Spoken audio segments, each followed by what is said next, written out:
ओम नमः शिवाय। प्रिय भक्त गणों, आज का प्रसंग है माता पार्वती ने शिव जी से पूछे 3 प्रश्न। संसार में सबसे मजबूत लाठी किसकी है?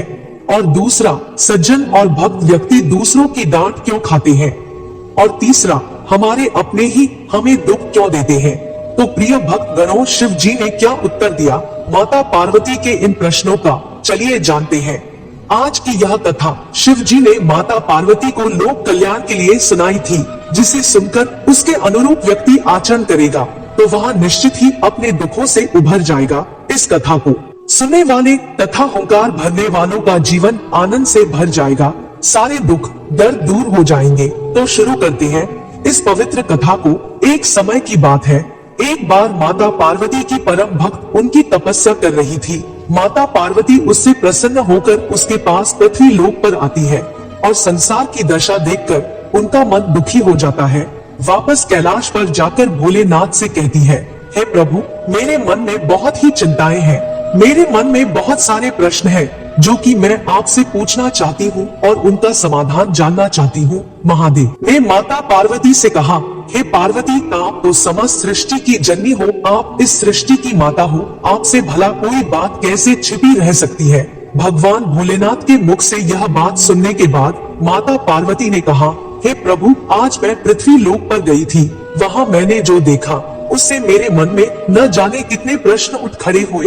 हे प्रभु, कृपया करके उनमें से सबसे महत्वपूर्ण 3 प्रश्नों का उत्तर दीजिए। माता पार्वती की बातों को सुनकर भगवान शिव जी ने पुनः कहा, हे देवी, आप जानना चाहते तो मैं अवश्य ही आपको आपके प्रश्नों का उत्तर दूंगा। मुझे बताइए, आपके मन में कौन सा प्रश्न उठ रहा है जिससे कि आप इतना व्यतीत है?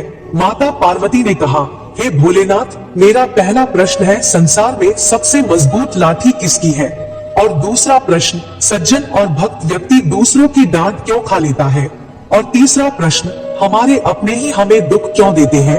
माता पार्वती के प्रश्नों को सुनकर भोलेनाथ ने कहा, हे देवी, आप ध्यान लगाकर सुनिएगा, क्योंकि मैं देखता हूँ कि मैं जब भी आपको कथा सुनने लगता हूँ तो आप निद्रा में चली जाती है। ओ महादेव ने कहा, मैं आपको 3 कथाएं सुनाता हूँ, इन 3 कथाओं में आपके तीनों प्रश्नों के उत्तर है, और जो भी मनुष्य इन कथा को सुनेगा वह अपने जीवन के दुख संकटों से मुक्ति पाकर उसका जीवन तरणतार हो जाएगा, उसे अपने जीवन में अपार सुख की अनुभूति होगी। तो सुनिए मेरी पहली कथा, जिसमें कि आपके पहले प्रश्न का उत्तर मिलेगा। एक राजा बड़ा ही धर्मात्मा, न्यायप्रिय और भगवान का भक्त था। उसने ठाकुर जी का मंदिर बनवाया और एक ब्राह्मण को उसका पुजारी नियुक्त कर दिया। वह ब्राह्मण बड़ा ही सदाचारी, धर्मात्मा और संतोषी था। वह राजा से कभी कोई याचना नहीं करता था। राजा भी उसके स्वभाव से बहुत प्रसन्न था। उसने राजा के मंदिर में पूजा करते हेतु 20 वर्ष गुजार दिए। उसने कभी भी राजा से किसी प्रकार का कोई प्रश्न नहीं किया। राजा के पुत्र था। राजा ने उसे अच्छी शिक्षा दी और विद्वान बनाया। बड़ा होने पर एक सुंदर राजकन्या के साथ उसकी शादी कर दी। जिस दिन वह राजकन्या को अपने राजमहल में लाया, उस रात्रि में राजकुमारी को नींद नहीं आई। वह इधर उधर घूमने लगी। जब वह अपने पति के पलंग के पास आई तो देखती है कि हीरे जवाहरात से जड़ी एक तलवार पड़ी है। जब उस राजकन्या ने देखने के लिए तलवार को मयान से बाहर निकाला और बिजली के समान प्रकाश वाली तलवार देखकर वह डर गई। डर के मारे उसके हाथ से तलवार गिर पड़ी और राजकुमार के गर्दन पर जा लगी। राजकुमार का सिर कट गया और वह मर गया। राजकन्या पति के मरने का बहुत शौक करने लगी। परमेश्वर से प्रार्थना की, हे प्रभु, मुझसे अचानक यह पाप कैसे हो गया? पति की मृत्यु मेरे ही हाथों हो गई। प्रभु, आप तो जानते हैं यह मैंने जानबूझकर नहीं किया, परंतु मैं सभा में सत्य नहीं बता सकती, क्योंकि इस बात पर कोई विश्वास नहीं करेगा। प्रातः काल जब पुजारी कुएं पर स्नान करने आया तो राजकन्या ने उसको देखकर विलाप करना शुरू कर दिया और इस प्रकार कहने लगी कि मेरे पति को कोई मार गया। लोग इकट्ठा हो गए और राजा साहब वहां जाकर पूछने लगे, किसने मारा है मेरे पुत्र को? राजकुमारी ने कहा, मैं जानती तो नहीं वह कौन था, परंतु उसे ठाकुर जी के मंदिर में जाते देखा था। राजा समेत सब लोग ठाकुर जी के मंदिर में गए तो ब्राह्मण को पूजा करते देखा। उन्होंने उसको पकड़ लिया और पूछा, तूने राजकुमार को क्यों मारा? ब्राह्मण ने कहा, मैंने राजकुमार को नहीं मारा, मैंने तो उनका राजमहल भी नहीं देखा। मुझे तो उनके कक्ष का भी पता नहीं। इसमें ईश्वर साक्षी है, बिना देखे किसी पर अपराध का दोष लगाना ठीक नहीं है। इसके बाद ब्राह्मण कितना भी किसी से कुछ कहता है, किसी ने उसकी एक बात नहीं सुनी। कोई कुछ कहता था तो कोई कुछ कहता था, किंतु राजा के दिल में बार बार विचार आ रहा था कि यह ब्राह्मण निर्दोष है। परंतु सभी के कहने पर राजा ने ब्राह्मण से कहा, जिस हाथ से तुमने मेरे पुत्र को तलवार से मारा है, तेरा वह हाथ काटने का आदेश देता हूँ। ऐसा कहकर राजा ने उसका हाथ कटवा दिया। इस पर ब्राह्मण बड़ा दुखी हुआ और राजा को अधर्मी राजा कहकर उस देश को छोड़कर चला गया। और वह खोज करने लगा कि कोई विद्वान ज्योतिषी मिले तो बिना किसी अपराध के हाथ काटने का कारण उससे पूछूं। अब खोजते खोजते किसी ने उसे बताया कि काशी में एक विद्वान ज्योतिषी रहते हैं।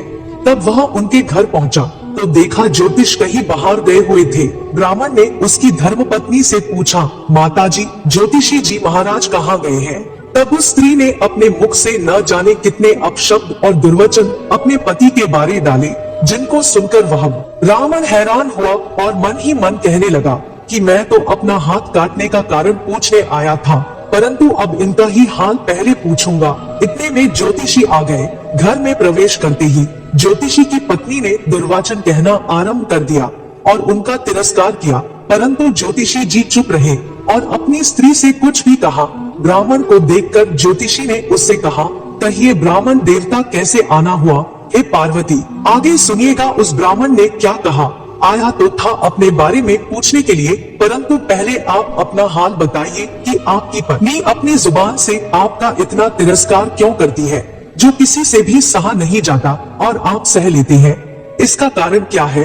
ज्योतिषी जी ने कहा, यह मेरी स्त्री नहीं, मेरा कर्म है। दुनिया में जिसको भी देखते हो, अर्थात भाई, पुत्र, शिष्य, गुरु, पिता संबंधी जो भी है, सब अपना कर्म ही तो है। यह स्त्री नहीं, मेरा किया हुआ कर्म है और यह भोगे बिना कटेगा नहीं। अपना किया हुआ अवश्य ही भोगना पड़ता है और मैं कभी अपनी स्त्री की ताड़ना भी नहीं करता, ताकि आगे इस कर्म का फल ना भोगना पड़े। तब ब्राह्मण ने कहा, महाराज आपने क्या कर्म किया था, सुनाइए। ब्राह्मण के वचनों को सुनकर ज्योतिषी ने कहना आरंभ किया कि पूर्व जन्म में मैं कौवा था और यह जो मेरी पत्नी है वह गधी थी। उसकी पीठ पर एक घाव था और वह उस घाव की पीड़ा से वह बहुत दुखी थी और कमजोर भी हो गई थी। मेरा स्वभाव बड़ा ही दुष्ट था, इसीलिए मैं उसके घाव में चोंच मारकर इसे और ज्यादा दुखी करता था। जब दर्द के कारण यह तड़पती थी, इसकी हजरत देखकर मैं खुश होता था। मेरे डर के कारण यह बाहर नहीं निकलती थी, किंतु मैं उसको ढूंढता फिरता था। वह जहाँ मिले वही उसे दुख देता था। आखिर मेरे द्वारा बहुत सताए जाने पर दुखी होकर वह गांव से 10-12 मील दूर जंगल में चली गई। वहाँ गंगा जी के किनारे हरी हरी घास खाकर और मेरी चोट से बचकर सुखपूर्वक रहने लगी। लेकिन मैं उसके बिना नहीं रह सकता था। उसको ढूंढते ढूंढते मैं वहाँ जा पहुँचा और वहाँ उसे देखते ही मैंने उसकी पीठ पर जोर से चोंच मारी तो मेरी चोंच उसकी हड्डी में घुस गई। इस पर उसने अनेक प्रयास किया, फिर भी चोंच नहीं छूटी। मैंने भी चोंच निकालने का बड़ा प्रयत्न किया, मगर नहीं निकली। उसने सोचा कि यह दुष्ट ऐसे तो मुझे छोड़ेगा नहीं, मैं पानी में जाती हूँ। ऐसा सोचकर गधी गंगा जी में प्रवेश कर गई, परंतु वहाँ भी मैं अपनी चोंच नहीं निकल पाया। आखिर में वह बड़े प्रवाह में प्रवेश कर गई। गंगा का प्रवाह तेज होने के कारण हम दोनों बह गए और मर गए। तब गंगा जी के प्रभाव से यह तो ब्राह्मणी बनी और मैं बड़ा भारी ज्योतिषी बना। अब वही मेरी स्त्री है जो मेरे मरते समय तक अपने मुख से गाली निकालकर मुझे दुख देती रहेगी और मैं भी अपने कर्मों का फल समझकर सहन करता रहूंगा। मैं इसका दोष नहीं मानूंगा, क्योंकि यह किए हुए कर्मों का फल है, इसीलिए मैं शांत रहता हूँ। अब अपना प्रश्न पूछो। ब्राह्मण ने अपना सब समाचार सुनाया और पूछा, अधर्मी पापी राजा ने मुझ निर्दोष का हाथ क्यों कटवाया?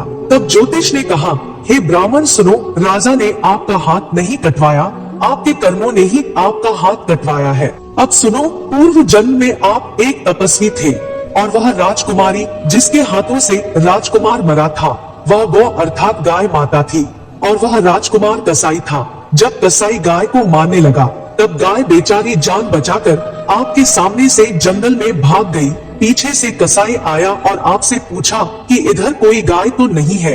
आपने प्रण लेकर रखा था कि झूठ नहीं बोलूंगा, था जिस तरफ गाय गई थी उसी तरफ अपने हाथ से इशारा किया तो उस कसाई ने जाकर गाय को मार डाला। गंगा के किनारे वह उसकी चमड़ी निकल रहा था। इतने में ही जंगल से शेर आया और गाय और कसाई दोनों को खा गया और उनकी हड्डियां गंगा जी में वह गई बह गई। गंगा जी के प्रताप से कसाई को राजकुमार और गाय को राजकन्या का जन्म मिला और कर्ण ने उस रात्रि के लिए उन दोनों को इकट्ठा किया। क्योंकि कसाई ने गाय को तलवार से मारा था, इसी कारण राजकन्या के हाथों से अपने आप ही तलवार गिरने से राजकुमार का सिर कट गया और वह मर गया। इस तरह अपना फल देकर कर्ण निवृत्त हो गया। तुमने जो हाथ का इशारा गाय की ओर किया था उस कर्ण ने तुम्हारा हाथ कटवा दिया। इसमें तुम्हारा ही दोष है, किसी का दोष नहीं है। हे पार्वती, हे देवी, आपने सुना मैंने क्या कहा। इंसान अपनों के द्वारा ही गालियां खाता है। जिस प्रकार वह ज्योतिषी अपने पत्नी से गालियां खाता था क्योंकि उसने पाप जो किया था। दूसरा प्रश्न है, संसार में सबसे मजबूत लाठी किसकी है? तो उसका उत्तर इस कहानी में है जो मैं अब सुनने जा रहा हूँ। एक साधु वर्षा के जल में प्रेम और मस्ती से चला जा रहा था। इस दौरान उसने एक मिठाई की दुकान को देखा जहां एक कढ़ाई में गरम गरम दूध उबल जा रहा था, दूसरी कढ़ाई में गरम गरम जलेबियां तैयार हो रही थी। साधु कुछ क्षणों के लिए वहां रुक गया। शायद भूख का एहसास हो गया था या मौसम का असर था। साधु हलवाई को गौर से देखने लगा। साधु कुछ खाना चाहता था लेकिन पैसे नहीं थे। उस हलवाई ने गरम गरम दूध और जलेबी साधु को दे दिया। उस साधु ने गरम गरम जलेबी को गरम दूध के साथ खाया और फिर हाथों को ऊपर उठाकर हलवाई के लिए प्रार्थना की और आगे चल दिया। साधु बाबा का पेट भर चुका था। दुनिया के दुखों से बेपरवाह एक नए जोश से बारिश के गंदे पानी के छींटे उड़ाता चला जा रहा था। इस बात से अनजान था कि एक युवा नवविवाहिता जोड़ा भी वर्षा के जल से बचाकर उसके पीछे पीछे चले आ रहे थे। एक बार साधु ने बारिश के गंदे पानी में जोर से लात मारी। बारिश का पानी उछला और पीछे आने वाली युवती के कपड़े भीग गए। उस औरत के कीमती कपड़े कीचड़ से लथपथ हो गए। साधु हक्का बक्का साथ खड़ा था। उस औरत का पति जो कि युवा रहा था उसने साधु को पकड़ लिया। उस महिला ने आगे बढ़कर अपने पति के हाथों से साधु को छुड़ाना चाहा, लेकिन युवा की आंखों से निकलती नफरत की चिंगारी देखकर वह पीछे खिसकने पर मजबूर हो गई। राह चलते राहगीर भी उदासीनता से यह सब देख रहे थे, लेकिन युवा के गुस्से को देखकर किसी में इतनी हिम्मत नहीं हुई कि उसे रोक पाते और आखिरकार जवानी के नशे में चूर इस युवक ने एक जोरदार थप्पड़ साधु के चेहरे पर जड़ दिया, जिससे साधु लड़खड़ाता हुआ नीचे गिर गया। साधु को नीचे गिरा हुआ देखकर वह युवा मुस्कुराकर वहां से चल दिया। वह युवा जोड़ा अपनी मस्ती में अपनी मंजिल की ओर अग्रसर हो गए। थोड़ी ही दूर चलने के बाद अपने घर पहुंच गए। युवा अपनी पत्नी से हंसी मजाक करते हुए ऊपर घर की सीढ़ियों पर चढ़ रहा था। बारिश के कारण सीढ़ियों पर फिसलन हो गई थी। अचानक युवा का पैर फिसल गया और सीढ़ियों से नीचे गिरने लगा। महिला ने जोर से चिल्लाना शुरू कर दिया। आसपास के लोग आए और उसे तुरंत अस्पताल ले गए। युवक का सिर फट गया था। उसके साथ वाले लोगों ने उस साधु को भी वही देखा। वह भी गिरने से लगी हुई चोट पर मरमहन कराने आया था, तो लोग आपस में कानाफूसी करने लगे। निश्चित साधु ने थप्पड़ खाकर युवक को श्राप दिया है, तभी उसे चोट लगी है। दूसरे युवकों ने यह बात सुनकर साधु को घेर लिया। एक युवक कहने लगा कि आप कैसे भक्त हैं भगवान के, जो केवल एक थप्पड़ के कारण युवक को श्राप दे बैठे। साधु ने कहा, भगवान की कसम मैंने इस युवा को श्राप नहीं दिया। हे पार्वती, आगे सुनो। उसे साधु की बातों को सुनकर बाकी लोगों ने कहा, अगर आपने श्राप नहीं दिया तो ऐसा नौजवान युवा सीढ़ियों से कैसे गिरा कि उसे इतनी गंभीर चोट आ गई। तब साधु ने सभी लोगों से एक अनोखा सवाल किया कि आप में से कोई इन सब घटनाओं के समय मौजूद था। एक युवा ने आगे बढ़कर कहा, मैं इस घटना के समय वहां मौजूद था। साधु ने अगला सवाल किया, मेरे कदमों से जो कीचड़ उछाला था उससे उस युवा के कपड़े खराब हुए थे। वह आदमी बोला, नहीं, लेकिन महिला के कपड़े जरूर खराब हुए। आगे साधु ने पूछा, फिर युवा ने मुझे थप्पड़ क्यों मारा? वहां मौजूद सभी लोग कहने लगे, क्योंकि वह युवा इस महिला का प्रेमी था और वह बर्दाश्त नहीं कर सका कि कोई उसकी प्रेमी के कपड़े को गंदा करे, इसीलिए उसे युवा ने उसको मारा। सभी की बात सुनकर साधु ने बुलंद आवाज में कहा, मैंने किसी को कभी श्राप नहीं दिया। लेकिन कोई है जो मुझसे प्रेम करता है। अगर उसका यार सहन नहीं कर सका तो मेरे यार तो प्रभु है, उनको कैसे बर्दाश्त होगा कि कोई मुझे मारे। मेरा यार इतना शक्तिशाली है कि दुनिया का बड़ा से बड़ा राजा भी उसकी लाठी से डरता है। उस परमात्मा की लाठी देखती नहीं और आवाज भी नहीं करती, लेकिन पड़ती है तो बहुत दर्द देती है। किसी को भी चोट पहुंचाना खुद चोट खाने की तैयारी करना है। मनुष्य को सभी गलत कर्मों से डरना चाहिए, क्योंकि ईश्वर की लाठी में आवाज नहीं होती। सबसे मजबूत लाठी ईश्वर की होती है, उससे न कोई तोड़ सकता है और न ही अपने ऊपर पड़ने से रोक सकता है। आपके दूसरे प्रश्न का उत्तर आपको मिल गया है। आपका दूसरा प्रश्न, ईश्वर की लाठी सबसे श्रेष्ठ और सबसे मजबूत है। हे पार्वती, आपको उत्तर मिल गया होगा। यहाँ हमारे अपने ही हमें दुख देते हैं। जो भी व्यक्ति के साथ घटित होता है उसके कर्म के अनुरूप ही होता है। भगवान शिव की बात सुनकर माता पार्वती अति संतुष्ट हुई। तो प्रिय भक्त जनों, इस प्रकार से भगवान शिव जी ने माता पार्वती के 3 प्रश्नों का उत्तर दिया। उम्मीद करती हूँ आपको यह कहानी अत्यंत पसंद आई होगी। यदि आपको यह कथा पसंद आई तो आप कमेंट में हर हर महादेव अवश्य लिखें।